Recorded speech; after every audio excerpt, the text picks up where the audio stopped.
Welcome to Power Insights from the business of hockey and the goal with your host, Les Kowalski. Pull up a chair and get a front row seat to business insights and knowledge, helping you accelerate in understanding business. Let's start this episode.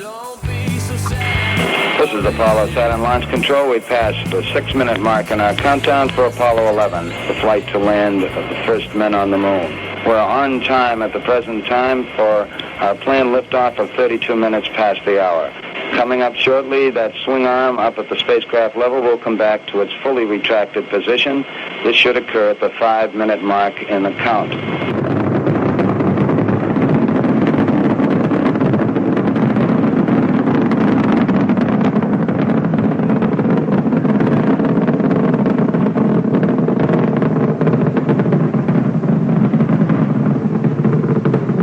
The surface appears to be very fine-grained as you get close to it. It's almost like a powder. Ground mass is very fine. I'm going to step off the limb. That's one small step for man, one giant leap for mankind.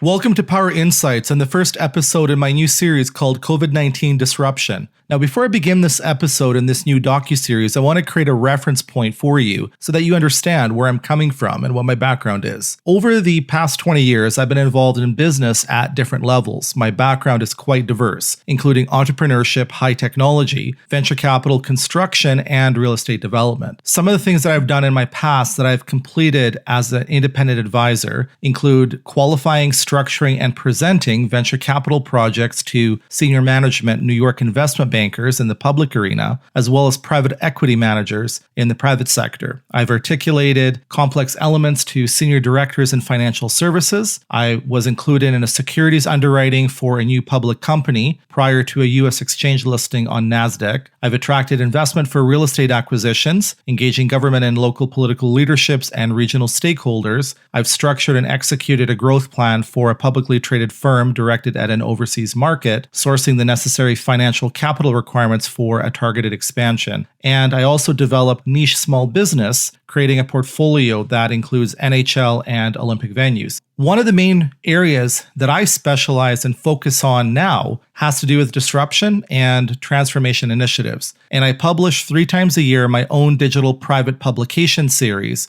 that I've called Adapt or Be Left Behind, Empowering the Forward Thinker, which provides research and insights to business leaders on new perspectives to adapt to disruption and emerging change. And it focuses on unconventional methods and perspectives for business leadership to work within a growth mindset. I also have created my own methodology called abstract sequencing that helps business leaders with adapting to disruption. And I've also been involved with high technology for 30 years with a focus on mobile and cloud computing, as well as things like blockchain, artificial intelligence, machine learning, and the use of functional programming languages with a special intention on analytics. I also produce and co-host a business hockey podcast using sports and hockey as a template to help business leaders understand analytics, machine learning, artificial intelligence, and tactics for use in their operations. I'm also an advocate for mental health initiatives for entrepreneurs. This is who I am. This is my background. So the intent of my Power Insights series is to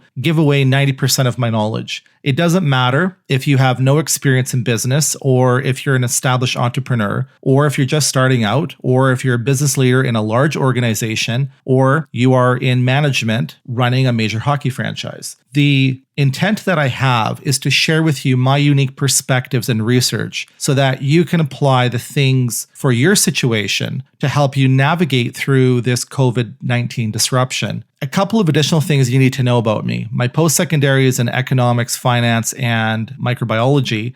I'm a system thinker, meaning I look at things from a systems perspective, and I'm going to be straight up with the things that I say. I don't know what your background is or the reason for you listening to my series, but what I can tell you is that I'm going to be real with you, and the things that I will talk to you about is going to be based on facts. If you go to coronavirus.jhu.edu/map.html. This is a site from Johns Hopkins. It provides an aggregate of cases with respect to COVID-19 worldwide. At the time of this recording, there are 1,203,099 cases and 64,774 deaths in 181 countries. There are 312,146 cases in the US, 126,168 cases in Spain, 124,632 cases in Italy, 42,479 cases in the United Kingdom,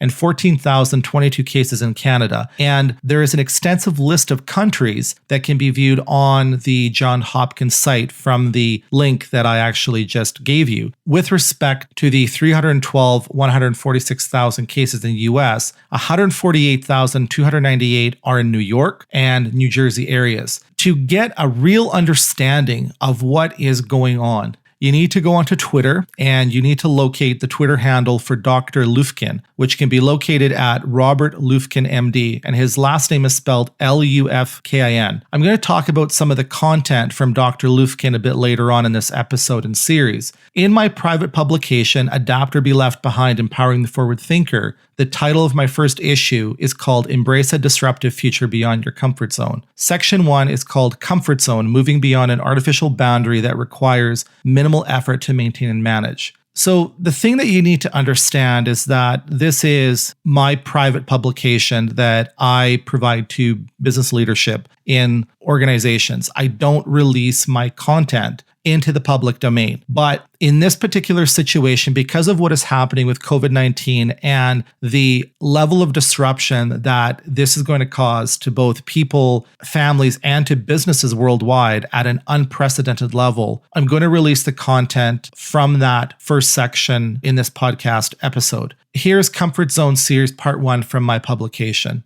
What is a comfort zone? I believe it's an artificial boundary you've created for yourself that requires minimal effort to maintain and manage. To move that boundary, you need to have a really good reason why you need to put in the effort to move it. Even if you have the will to move that boundary, you need to make sure you have the tools available you can get the results you're looking for. Otherwise, you'll go right back to the original point of where the boundary started. The world we live in today creates a problem. The skills that are required to be able to adapt to a disruptive future will require more than just learning or being exposed to new skills. The artificial limitations that you have placed on yourself in your mind are going to have to be dealt with. The number one reason why a person is unable to move beyond the artificial boundary that they create, otherwise known as a comfort zone, is fear. It doesn't matter what industry you work in. It doesn't matter what type of organization structure you have. It doesn't matter what age you are. It doesn't matter what position you hold.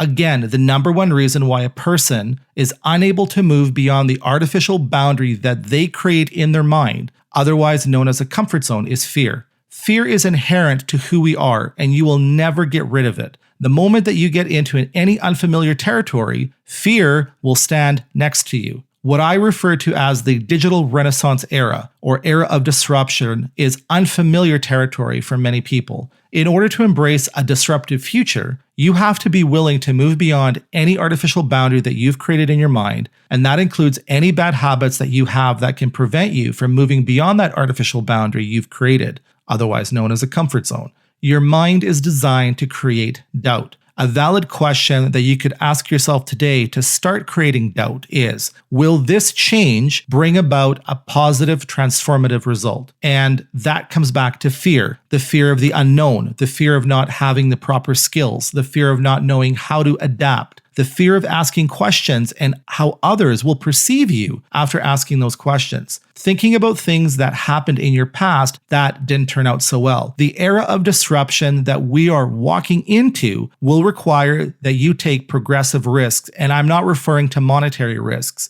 If you are not willing to be open to new perspectives, if you are going to judge new approaches before you even understand their impact, you will be left behind. You risk becoming your own worst enemy. In order to embrace change, you need to insulate yourself from the inherent risk. The first thing that you have to do in insulating yourself is to tell yourself, are you willing to embrace change? Here's another perspective. An artificial boundary you create, also known as a comfort zone, I believe also has similar qualities to that of an addiction. I think fear makes up one component, but I believe there is more at play. You are addicted to your comfort zone. You are addicted to the artificial boundary you have set in your mind. You are addicted to your comfort zone because of how it makes you feel. It makes you feel safe. It makes you feel in control. It makes you feel gratification of what it allows you to achieve. The era of disruption does not care about comfort zones. It does not care about artificial boundaries that you create in your head that you can't get past. You risk becoming your own worst enemy. Your comfort zone will hold you back from allowing you to think in different ways. If you do not address this, you will be left behind.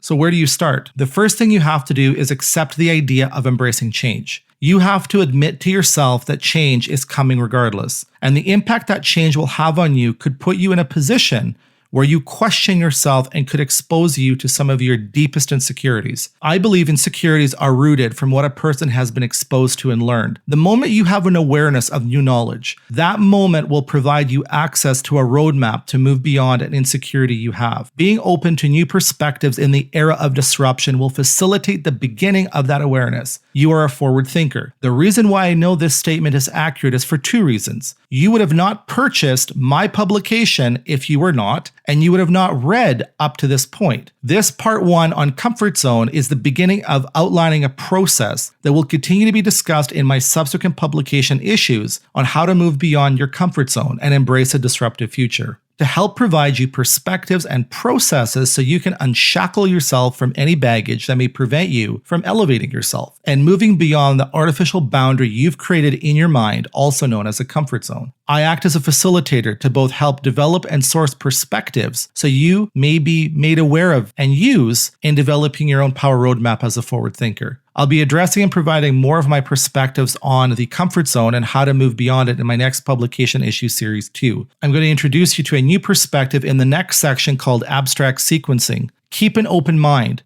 Don't let your comfort zone have you be a prisoner in not allowing you to be exposed to an awareness of new knowledge and perspectives. And that is from the first section in my digital publication. I was not expecting to be making a docuseries like this, but with what is happening in the business world and with the US and Canada shutting their borders, what is happening in New York, and how far this COVID-19 pandemic is spreading, I believe it would be irresponsible on my part for not to contribute to the discussion on how we get ourselves out of this mess. And so the most critical element right now that is required are more perspectives. And let me make something really clear. There is a difference between an opinion and a perspective. An opinion focuses on an end result an individual or group want to have happen, but the individual or group have not been directly exposed to the processes required to achieve the end result they're seeking. A perspective focuses on an end result whereby an individual or group were directly involved in the development and execution of the processes required to achieve the desired end result. Everyone has an opinion, but not everyone has a perspective. I've been doing a lot of research with respect to COVID-19, and what I've come to understand is that this is not a short-term event. This is why the borders are being shut between countries. When this all started to flare up worldwide, I watched the Australian Prime Minister do a press conference for about an hour. And even though I'm not Australian, I wanted to understand a different perspective. I want to understand different insights and perspectives from leaders around the world. What the Australian Prime Minister said, this is not going away for a minimum of 6 months. This will have significant disruptions to people's lives and to business and to trade and to commerce. The United States is predicting that unemployment because of this will go upwards of 20% or higher. And the Premier of Ontario and government officials from the United Kingdom both provided at different times over the last several weeks their worst case scenario models. They both said COVID-19 could drag out for 18 to 24 months. On April 4th, 2020, Dr. Lufkin made a post on Twitter which says the following: good news, social distancing works for COVID-19 control. Bad news, modeling predicts that it has to be kept in place until vaccines or massive testing and case tracking can eliminate carriers, otherwise the surge in cases will simply return at least for several more months. Dr. David Sinclair, which is included within this particular post, states, conclusion, social distancing is here until 2021. On March 17th, 2020, I posted on my personal Twitter account with the handle @PowerRoadmap. This is forced disruption. It will never be the same in business. COVID-19 is pushing crisis management policies and people into new uncharted directions. On April 4th, 2020, Dr. Lufkin made a post on his Twitter account which says the following: "Is 6 feet enough for COVID separation? New evidence shows, given various combinations of an individual's physiology and environmental conditions, with humidity and temperature, the gas cloud and payload of pathogen-bearing droplets can travel 23 to 27 feet. That's 7 to 8 meters. This is a perspective I want to share with you. This is what we are up against. I'm putting together multiple episodes of this docuseries called COVID-19 Disruption, part of the PowerInsights podcast that I produce and host. At this moment in time, the most important thing for you to do is to gain clarity, focus, and reset your mindset. One of the areas that I need to address now, how am I going to provide access to all the COVID-19 disruption episodes and other ones that I'm going to produce? I have a YouTube channel called Business of Hockey and the Goal, and under the playlist PowerInsights, I will load them into that section for now. I may create a new playlist called Power Roadmap in the event the content may become too far removed from the PowerInsights model I had created. In the event I do make changes, I will create a separate episode to provide details that will be found in the PowerInsights playlist or the new Power Roadmap playlist located at Business Hockey and the Goal on YouTube. You can also reach me via direct message and also follow me on Twitter at the handle @PowerRoadmap. And I'll be posting more details on the @PowerRoadmap Twitter account as I use it regularly. You can subscribe directly on my YouTube channel, Business Hockey and the Goal, to be informed and notified when episodes within PowerInsights are posted. COVID-19 disruption episodes will also be posted on my Twitter account, which is @PowerRoadmap. There is a lot to discuss. I'm going to share my perspectives on what the next steps need to be to navigate what's going on because of the disruption due to COVID-19. I really look forward to start sharing that with you in episode 2 of COVID-19 Disruption. Thanks for listening. Until next time.